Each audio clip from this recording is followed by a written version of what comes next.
Oh, wait, now I'm getting Twitch. Good. Okay, Twitch is good. Okay. And YouTube. So we have to watch her because if she's going Okay. To me, YouTube. to build another one. Well, we're probably just going to have to go without YouTube then. Okay. Right. That's fine. All right. Well, in any case, I don't want to hold this up any longer. But in any case, if you are joining us for this morning's stream, welcome to Liberty Wildlife. This is a place that's south of downtown Phoenix, and they do rescue and recovery. And they have quite a large number of birds of prey and various other different wild animals that they keep on site. Some of these animals are able to be returned to the wild, but for those that are not, they are able to be kept at this location and cared for. And so we're going to do a little bit of a tour around the location, and then we'll be able to view a couple of the different rooms that they have set aside for different types of work that they do.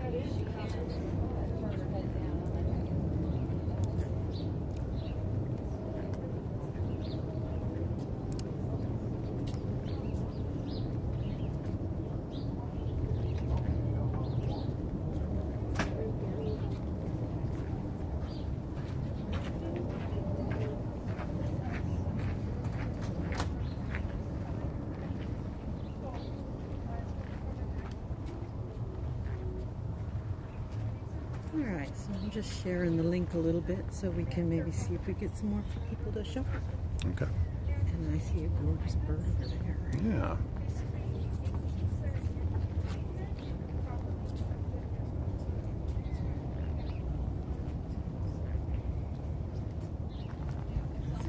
I'm mildly curious about the setup you have on you. Sure. Doing a live stream recording right now. Hi. Good morning. Good morning. Have you been to Liberty Wildlife before? Once before, back on Wednesday, actually. Excellent. Yeah. So I wanted to tour around the facility and, give folks at home a chance to learn a little bit about what you all do here, and then also talk a little bit about the El Rio Vivo event coming up Oh later. my gosh. So- This is last year's shirt. Great. I worked it last year and I'll be working it this year too. Fantastic. I'm Jenny. I volunteer here at Liberty Wildlife. Nice to meet you. Nice to meet you too. Thanks for coming again. It's still a nice morning. Yeah. It's Barbosa. Gotcha. Hello, Barbosa. Any clue? I'll turn him around. Ah. What type of hawk he is? Yes, he is a gorgeous red-tailed He hawk. is. And, this boy's been with us for a couple of years now. Mm-hmm. And we actually got to see, he was so young, juvenile, when he came in. We got to see his red tail come in, and that was a thrill for me. Oh, that's Because it gorgeous. was one feather, and then, there you go. Oh my goodness. Pure comfort. Hello there. So Barbosa's staying with us. Everyone you're going to meet on this side today, living here forever, getting taken care of by us. So non-releasables. And if you look in with the sun, you can definitely tell he's got a really bad right eye. And he's got a lot of head trauma. So, Oh, but he's great on the glove. yeah. You're a handsome boy. He's still gorgeous, yeah. Beautiful. He's a favorite here. Of course, most of them are. Do you have any questions about red-tailed hawks, or Sure, yeah. I would say if you have any information that you can share with us about most that. common hawk in North America? Okay. I like to say that if you see something soaring in the air and it's hawk-shaped, you're probably pretty close with guessing this Gotcha. bird and being correct. Nice. They have a V. You can see this V. So if he's perched on because they don't always have a red tail, shockingly. But if they're perched, they usually have this lighter V shape. Okay. When they're soaring, they've got a darker mark right on their wing on the underside. That's another good field identification. But he's a good-looking boy. Yes, he and, is. That bad eye eventually might just totally recess and be absorbed by his body, and we'll just have to wait and see. But you're handsome. Yeah, you're handsome. I mean, when you look straight on, you can tell. Yeah. Right? Yeah. And he's still gorgeous. Very nice. Yeah, he's a cutie. Hi, welcome. Thank you so much. You're welcome. Thanks for coming in again today. Yeah. Hi, this is Barbosa. That's a great name. Did you hear what his injury is? He's got one, yeah. He's got one good eye. and head trauma. You call him Lefty. He's super You know, so he was so young when he came in, we actually got to watch his red tail come in. So his juvenile tail was built out, and this little. Still nothing on one YouTube? day he stretched it. Haven't checked. I've been sharing out the link a couple places. No worries. Because he's got typical markings. What do they got going He's on got over there? typical markings of a red tail. And What's when you walk going around the on? corner, you're going to see Chaco. That's not what I'm looking for. She's with us, Scottsdale Higher today. she's off on program. She's a darker morph red tail. She's Still says That's frustrating. waiting. But Yeah. he's Well, typical colorization. we'll figure it out. I did set it to notify Sometimes they me. see Okay. with a bigger lens. Well, Sometimes they see. We'll go and do take a look at the other birds that they have. Yeah. Yeah, you never know, right? Is the lighting good? It is dappled. I think the stabilization is still pretty good. This place is. Hi, Mary. How are you? Well, how are you doing? Okay. Good morning. Hello, good morning. Welcome in. Thank you. Doing a live stream of Exciting. a location here with Horizons Land and Sea, and we're doing just a tour of the location, but then also promotion for the El Rio Vivo event. Okay, awesome. Well, welcome in. This Thank here you. is Mars. He's a western screech owl. Mars came in with a head injury about 3 years ago, and that's why he's still here, because while he recovered physically from, they think he fell out of his nest.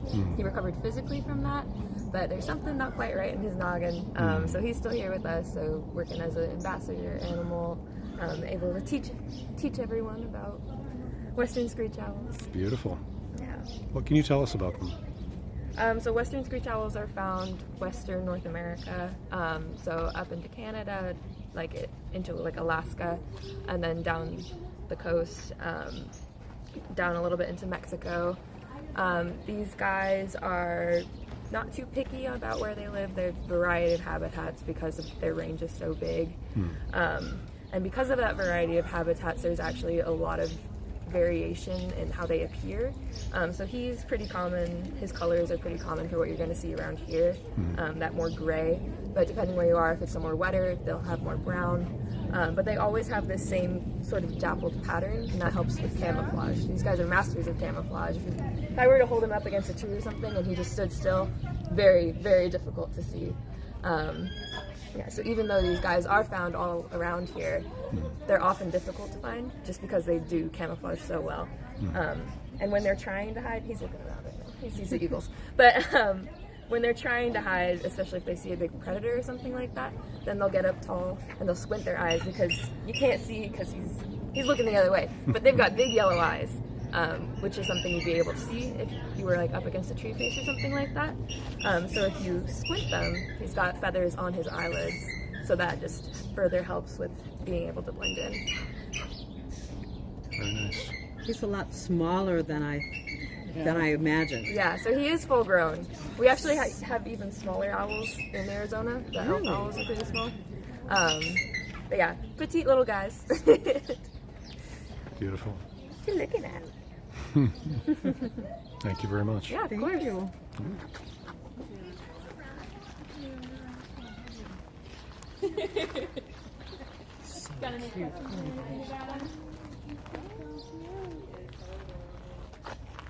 right. I did see Aurora earlier. Oh, there we go. Hello, beautiful. Wow. Look at that. Very, very light. Yeah.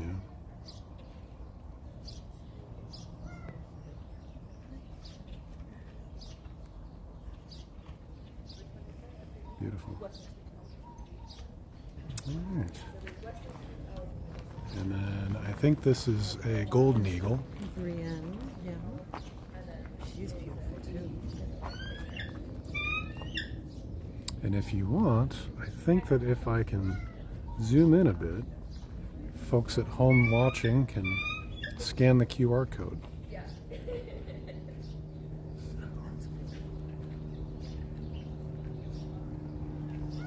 Beautiful. Looks like they have some ducks over here.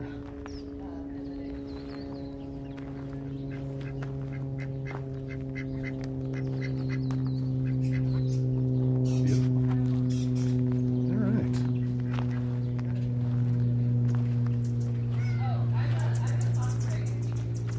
And I'm guessing desert tortoises. I don't know. Yep, okay. I don't know if we're going to be able to spot any of them, though. They might still be sleeping. Yep. Yeah, they're sleeping. That's okay. All right.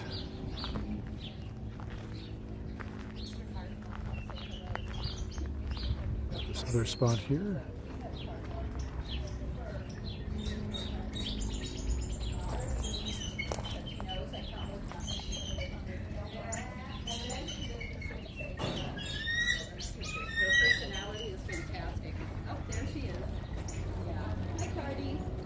Marty, do you want to say hello? Yeah, don't stick your finger there. But there's our female cardinal. So she's been with us for quite a while. But she is super curious and friendly. And yep, she's always ready to get a mealworm from any of her keepers that day. She'll happily take it. So this is our aviary. So most of the time we have what you see right now, the quails, maybe anybody who just could not be doing or something happened. They're better off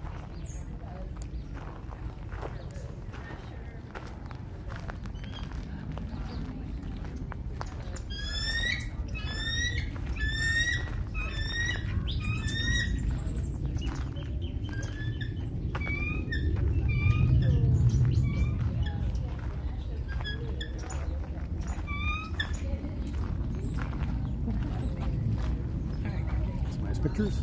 Yeah, I was gonna post her intel. All right. So I'm going to do a little bit more of a walking tour so you can see a little bit more about the location.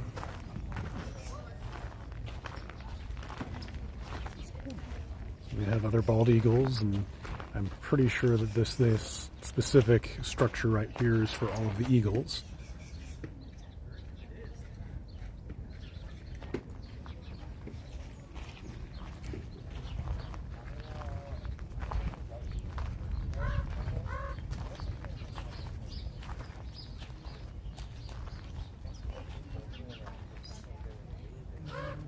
There. Hi. Oh, there. Would you be interested in our owl that just they sent some owls here? Does not look as much fun as I would think it would be. I mean, you can try it if you want. Yeah. If not, do you want to take a look at some of the things that are in our owl book? Yeah, could you tell us a little bit more? That would be great. Yeah, tell them. So here, so in these owl pellets, you can find all these bones in here. Mm-hmm. That is and we mainly find bones in front and stuff because when owls eat, they swallow their prey whole. Okay. Or something like that, and then it goes through their first stomach, Mm-hmm. which is pretty much just like our stomach acid. Yep. Our stomach. Oh shoot! Sorry. That's okay. And then so it dissolves every single part that actually has nutrients, Mm. and these are the parts that either can't be dissolved or just don't have any nutrients, like bones. Okay. And then after that, it goes into the second stomach, where it all condenses into an owl pellet, which gets barfed up. Mm-hmm. Okay. So this is the regurgitated food of an owl. Gotcha. All right. Thank you very much. That's awesome. Thank you. Yeah. Do you want to see some of the things inside of the pellet? Yeah, if you can. Yeah. Do a little bit of a demonstration. So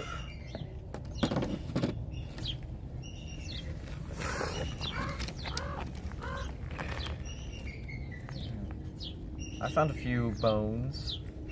So let's see. Pretty sure this is fur. Yep. Like, there's a lot of fur in here. Small little rodent bone. So let me pull out a magnifying glass. Okay. We can give these to audience members and anybody who wishes to look at the bones because of how small they are.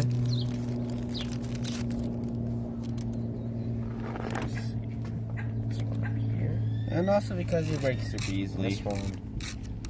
So this one's kind of curvy.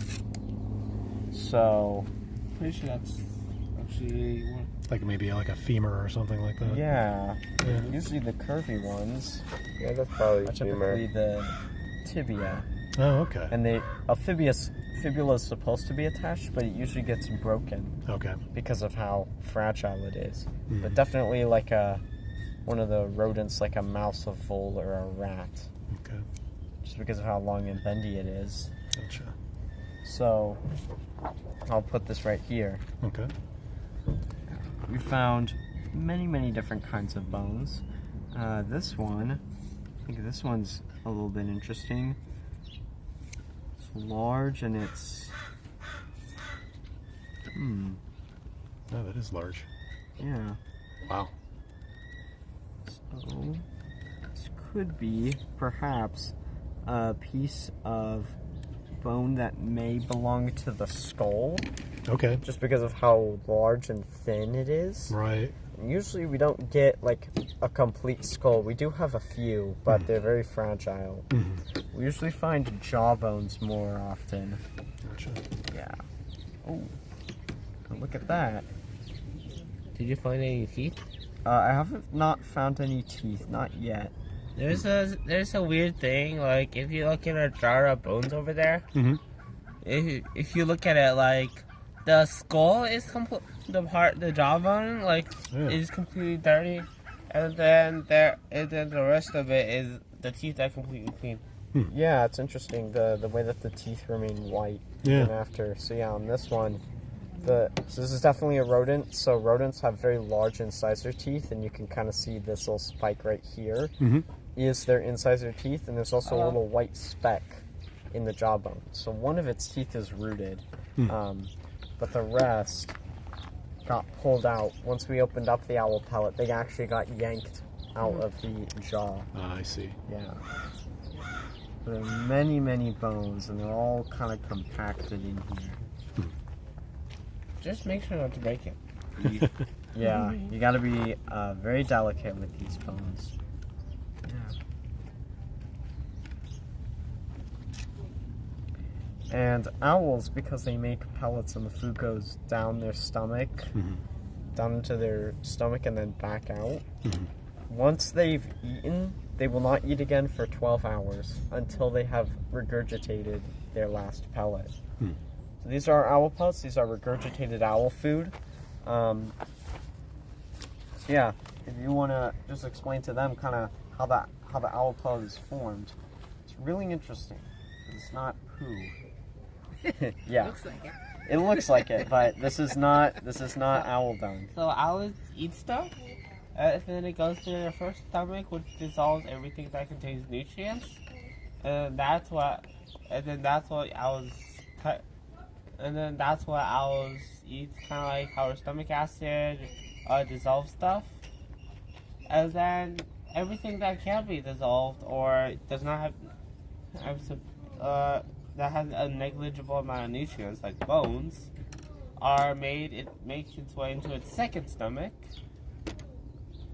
where that's all compacted into an owl pellet, and then it's barfed up, regurgitated. There we go. So here's a tooth. So it's kind of hard to see. But yeah. Interesting. Yep. So rodent teeth. So we used a magnifying glass to kind of look at it and tweezers to hold it. But this is the tooth. So this is a mouse. Yeah. Probably. Most definitely. This is one of their molars. So kind of the teeth in the back of the mouth.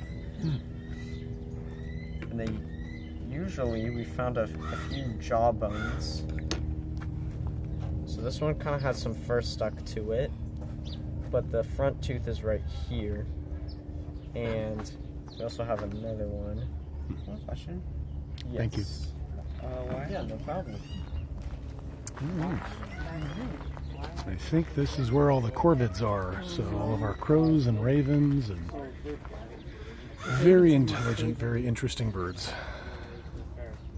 So the fur is Hello. a substance called keratin. That's the same material that our hair is made of.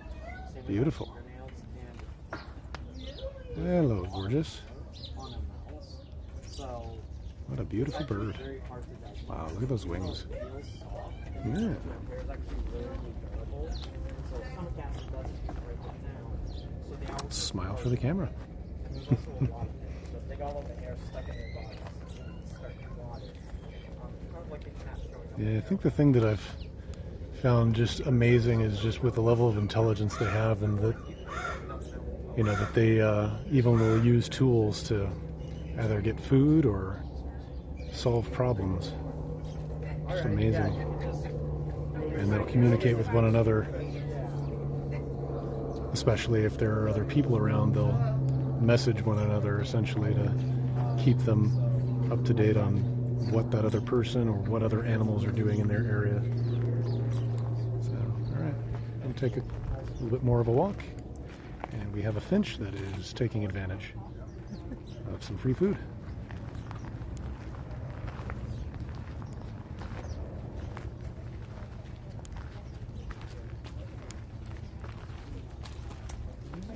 And I think these are kestrels. One of my favorite birds of prey. Yep, that is a kestrel. That is a very pretty kestrel.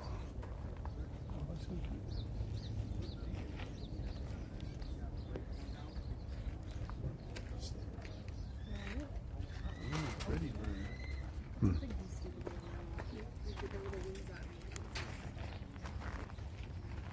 And this is their enclosure for all of the kestrels that they keep.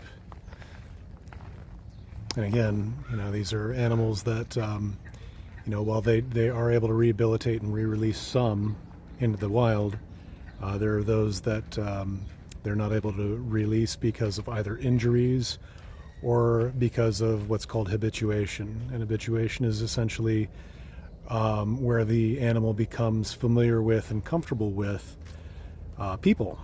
And, of course, the concern with that is that, if the animal does not necessarily have the concern to stay away from people, and, people can potentially be dangerous and cause them harm, then they're not able to re-release them, unfortunately.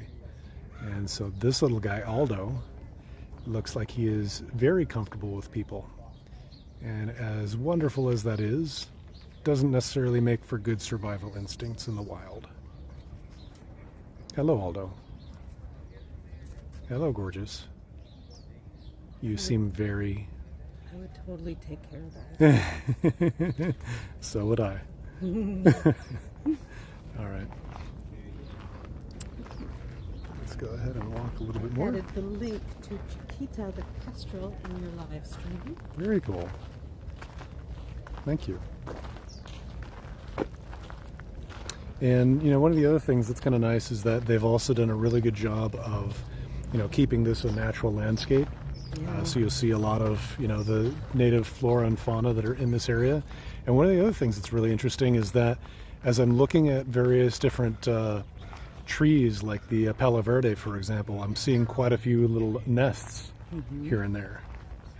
And there's, various other different plants that are for like nectar, like the tuberosa with the red flowers over there. So, yeah. It's a really nice space. Good morning. Who is this? This is Monk. Monk. Monk is a Cooper's hawk. A Cooper's hawk. Beautiful. He is 13 years old. Oh, okay. Been with us since he was a fledgling. Oh my goodness. Had a badly broken left wing that had healed but was not repairable, so she has flight restrictions. I see. How long do they normally live, do you know? In the wild, any of these raptors, 8 to 10 years is good. So she's actually... Yeah, she would be past her Wow, normal. natural lifespan. Okay, so that just tells us she's well taken care of. Yeah. Yes. Beautiful. Can you tell us a little bit about the Cooper's hawk? They are. Let me fix this with my finger. Okay, you're fine. You're fine. Okay. We'll back up a little. They are what's known as an accipiter hawk. They are very fast flyers. They have the ability to fly actually in between trees, in between the branches of trees. Wow. After prey. They're chiefly bird eaters. Okay. They go after other birds. And they're found around North America, throughout North America. I see. Beautiful. They're a small to medium sized hawk. In the raptor world, the females are a third larger than the males usually. I see. So if there was a male Cooper's here, he would be a little smaller than her. I see. Oh, she's gorgeous. Yeah, she's a good girl. And they're very excitable. They have a lot of energy. They're a very excitable bird. She is really pretty. Love the coloration. Yes, Yeah, you're a pretty girl. very vocal. Very vocal. She has a lot to say sometimes. Yeah, she does. Yes. Okay. Go, girl. Beautiful. Thank you very much. Oh, you're welcome. All right, so we have another enclosure here with our turkey vultures. And if you are native to Arizona, you have probably seen these guys flying overhead.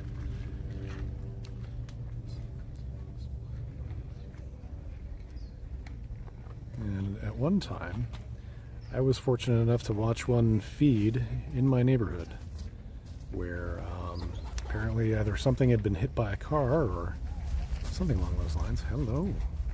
Yeah, you showing us your gorgeous wings.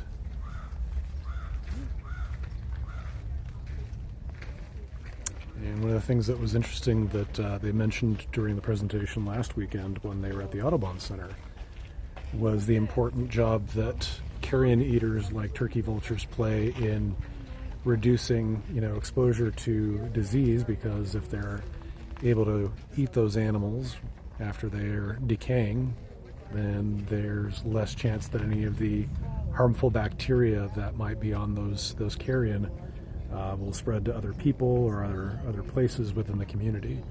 So our carrion eaters like the turkey vulture play a very important role in public health, surprisingly, or maybe not surprisingly.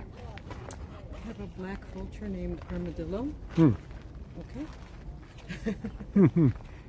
Well, I don't think the condors are out right now. If they are, I don't see them. So. Oh, I think in the back. In the back? Oh, okay. Do you see Oh, them? yeah, there they are. In the roost. Oh, yeah, they're all the way in the back corner. They're huge. Yes, they are. I think, if I recall correctly, they're the California state bird. At one time they were critically endangered. I don't know what their current status is. But if I recall correctly, part of the reason why they were endangered is that because of the air pollution being what it was for so many decades in California, it actually caused their shells to be either too soft or too thin for the young to be able to come to full maturity before they would hatch. So that's what I recall. I could be completely mistaken on that.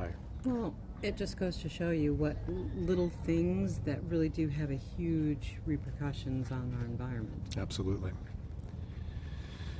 Yeah. In ways that you don't imagine. Right.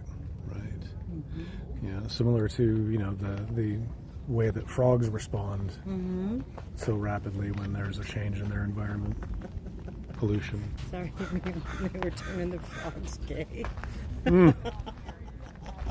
Sorry, Yeah. on myself. It's more of the American kestrels here. Such a pretty bird. Hello there.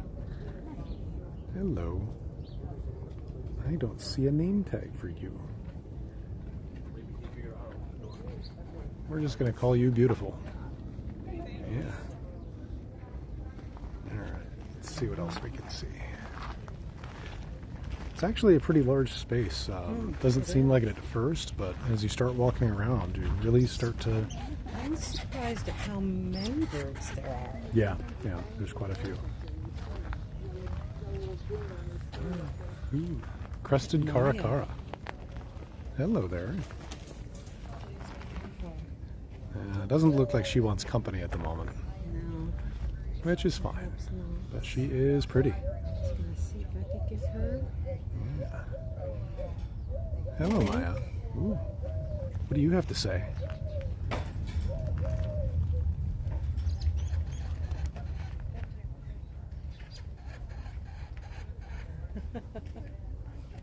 Mark wants to talk. Okay. I don't know what a caracara is, but now I shall. Oh, here's another vulture. I don't know exactly what kind. See Ace over here. Hello there. Hi. Oh. You're a pretty bird, aren't you? Yeah. Unique look that they have. What's going on here?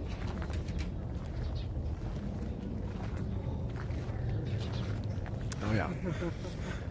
Very pretty bird. Morning. Good morning. Who This is? is Cassidy. Hello, Cassidy. She's a Swainson's hawk. Gorgeous.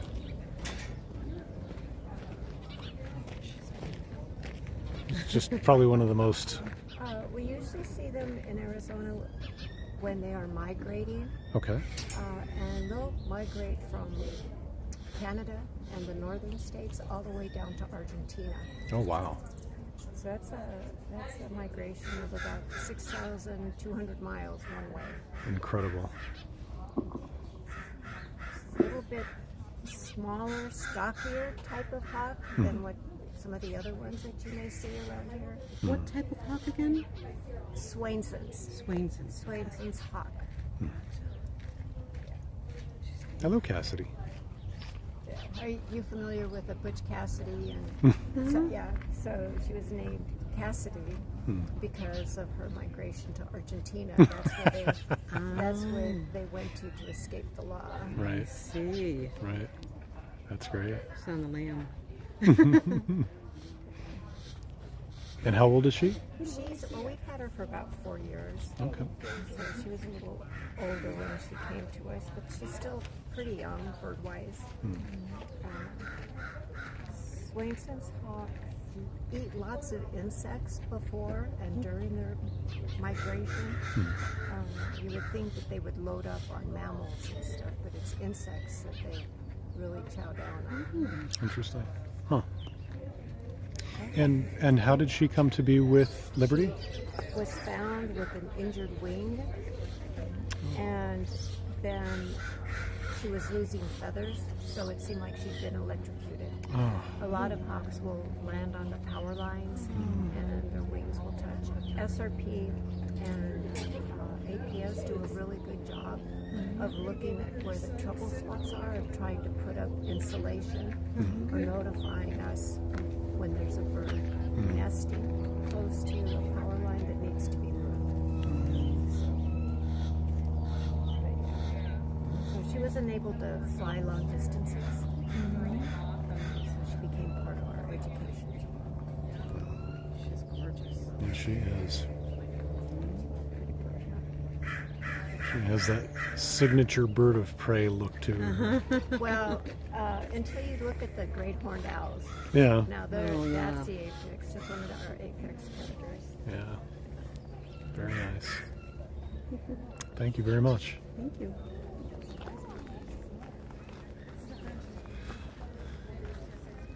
Did you see the vulture?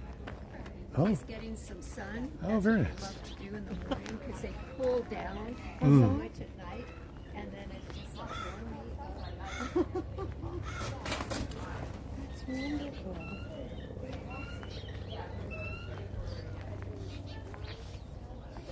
Good morning. Good morning, this is Bryce. Hello, Bryce. Bryce is a turkey vulture. She's a little shy around people she doesn't know, so Okay. please forgive her. We get her out for a few minutes every Saturday so we can get her used to seeing people. Okay. But These are our environmental cleaners.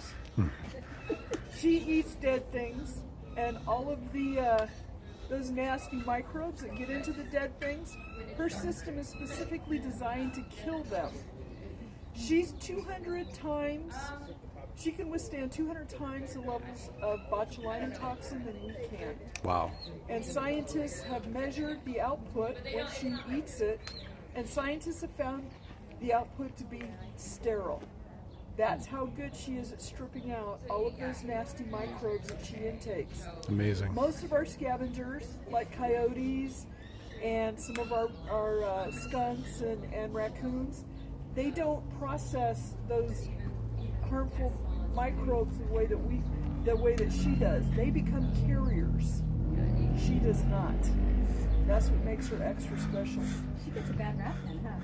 She's the bird with the best sense of smell in the entire bird world. She can smell something dead from 2 to 3 miles away. Wow. These guys, she's got her wings out right now because they're birds. They belong to a special class of birds called I just lost it. They're, I can't believe I just lost it. Are they Spartans from Thermopolis?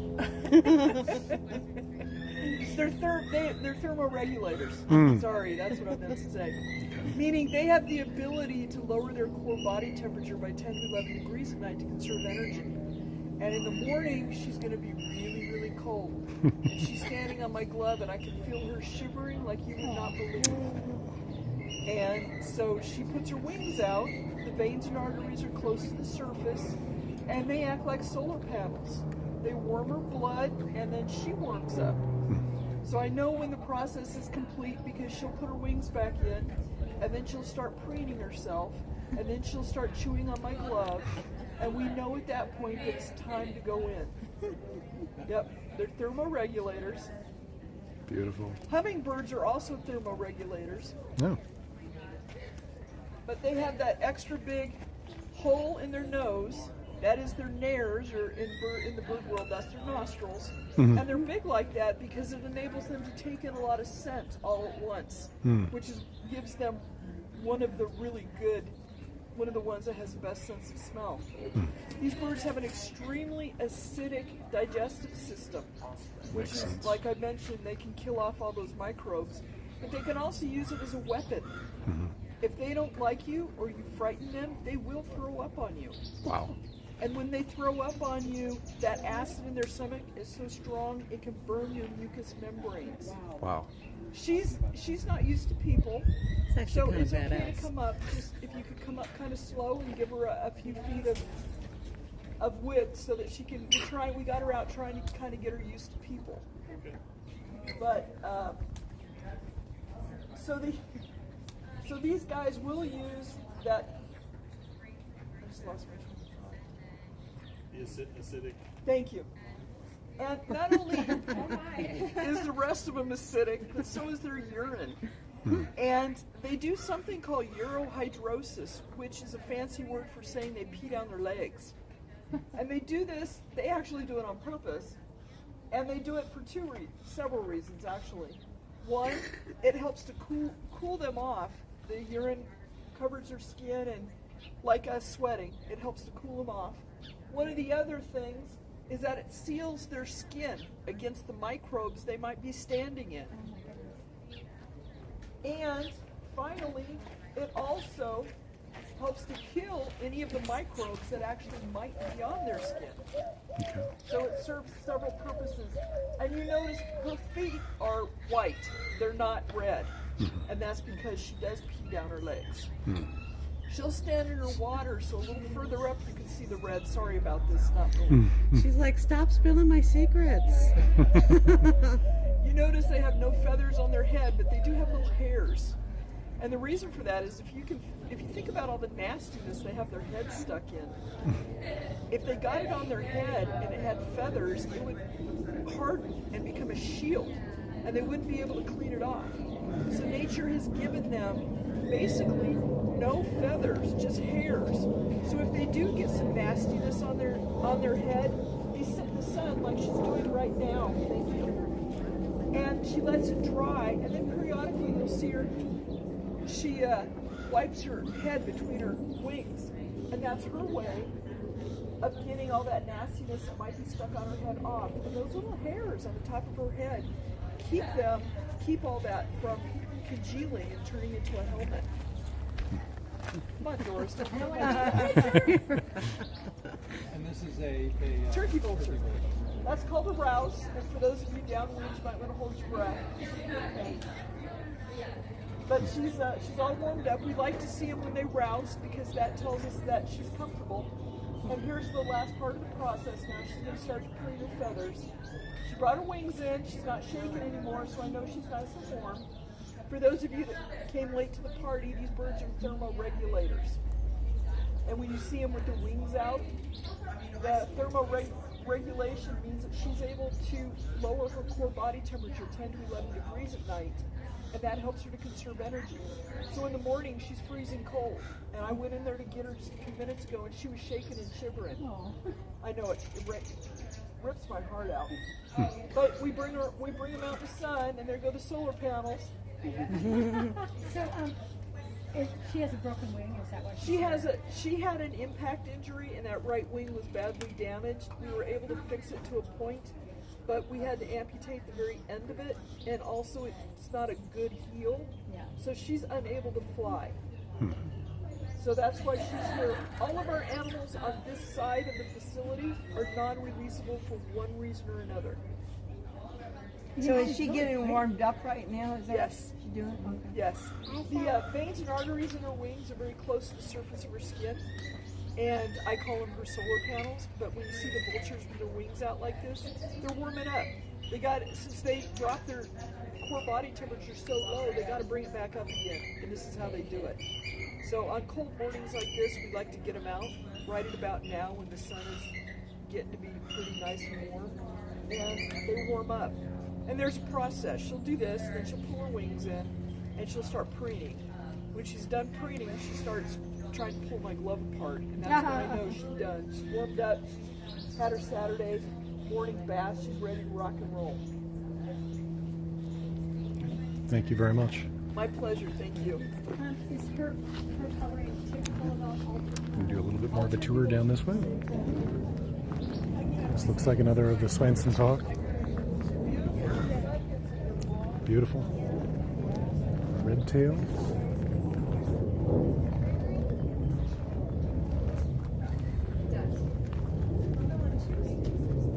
Hello there. There's another red tail hawk. Oh, this is Barbosa again. Okay. Hi there. All kinds of hawks there. Hi, kid. Hi. Such a beautiful bird. All right.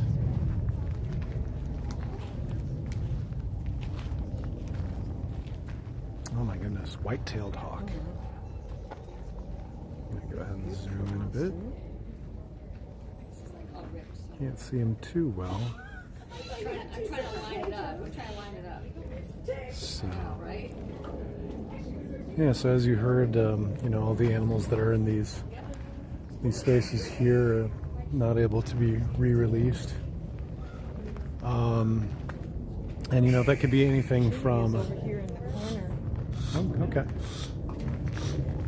That could be anything from, you know, suffering injury from either an accidental fall or landing on a power line. It could also happen because of, direct interaction with people. But all of this really comes down to, us being able to share spaces. Oh, hello there. Just sitting down on the ground. Yeah, just sitting on the ground. But just all of the various different ways that human activity ends up encroaching on natural habitat. And so, part of the question that we might ask ourselves, looking at all these gorgeous animals that unfortunately will never be able to be re-released into the world, is what are some things that we might be able to do to lessen our impact on their environment? Lance has a lot to say. He does have a lot to say.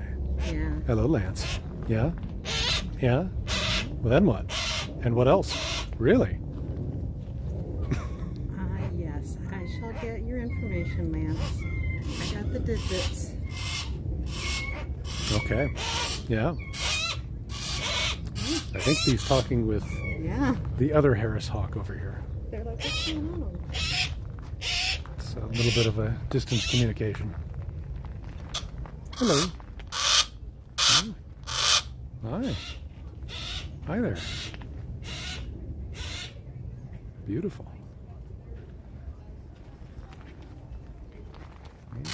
Yeah. Yeah, you're gorgeous. Yes. Yeah. You are gorgeous. Yes, you are. So this is something else that's kind of interesting is, you know, you think about these different calls that you're hearing, and maybe the next time or sometime in the past, if you can recall a ferruginous hawk. Oh, wow. See, and that's the sound that we always think of as an eagle cry. Right? Yeah. Hello, beautiful. And thinking about what kind of hawk you might be hearing or what kind of bird of prey you might be hearing. That's gorgeous. Look at the speckling. The coloration is just absolutely amazing. Yeah. You are a gorgeous bird. Beautiful, beautiful animal. Pawnee.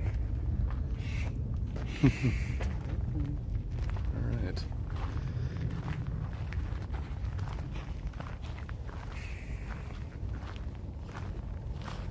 And I've seen some bikes kind of go by, so it looks like.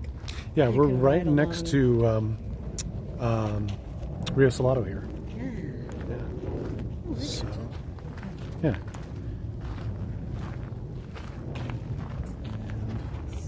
More of our bird enclosures, but these are all hawks again. And so you can see that they've got quite a few animals that are here that they're not going to be able to re-release into the wild. And you know, they do an amazing job of taking care of them. And as you heard earlier, that most of the animals that they're in their care, you know, if they are of an older, if they are, you know, kind of up there in years, so to speak, they're often living longer than they would in the wild. So that speaks to just how well they take care of these animals. Cersei. Beautiful. Northern goshawk. But ultimately, you know, this isn't their natural habitat. You know, we'll talk a little bit more about... The monkey we saw earlier. Yeah, talk a little bit more about that. But, yeah, you know, so you can see that they do a lot of really important and valuable work here to not only take care of these animals, but also use them for education and to help people understand the importance. There seems to be volunteer activities as well. I do believe the boys that we talked to earlier were volunteers. Hello, Arya. Hello, beautiful. Good morning. Pretty girl. Yeah. Yeah, you're a pretty girl. I'm pretty sure she's like Arya and could like actually skewer me. And another red-tailed hawk. Hello, gorgeous. What a pretty bird. Yeah. Yeah. Don't have any food. Yeah, she's getting a beat on us. But yeah, I mean, if you want to, you know, take a closer look at these animals and come down to check them all out, they really are just absolutely magnificent to look at and to watch. And while you're not able to, you know, necessarily see them completely in action, they do actually have live shows here too. And so they do tours, they do live shows. There's a lot of opportunities for volunteer work.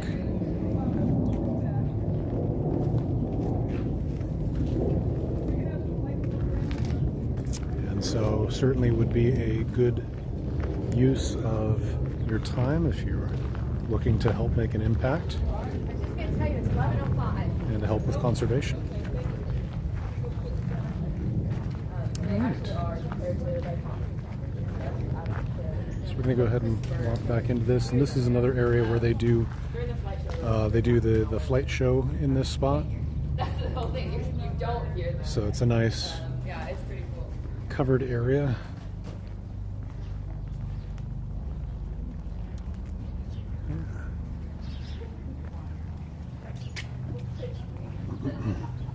This place is amazing, and I want to come here every weekend.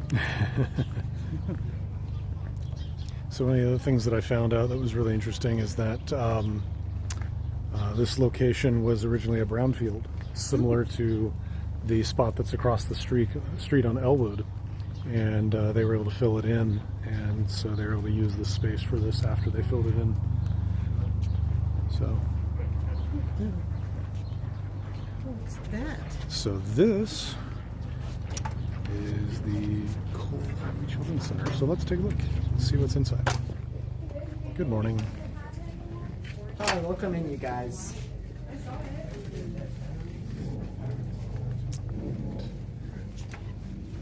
Here's another American kestrel. Actually, yeah, so if you just take like a little finger, you can touch on his back. Yeah. His name is Mr. Bojangles. He's a desert pocket mouse. So they're not the kind of like get in your kitchen and like, you know, get inside your house. These guys are wild and they live out in the desert. They're called pocket mice because they have these like pockets in their cheeks that they can store food in, like a hamster or a chipmunk. Yeah. They're very territorial. If they see each other in the wild, they will kill each other. So, yeah, on site. Yeah.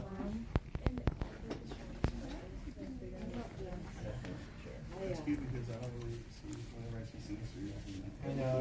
I'm going to have to touch Jose. Okay.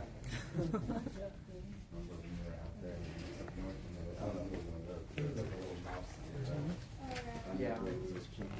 We have a lot of different like mice and rat species in Arizona, so it could have been a butt ton of different species. Yeah. He was pretty cute. Yeah.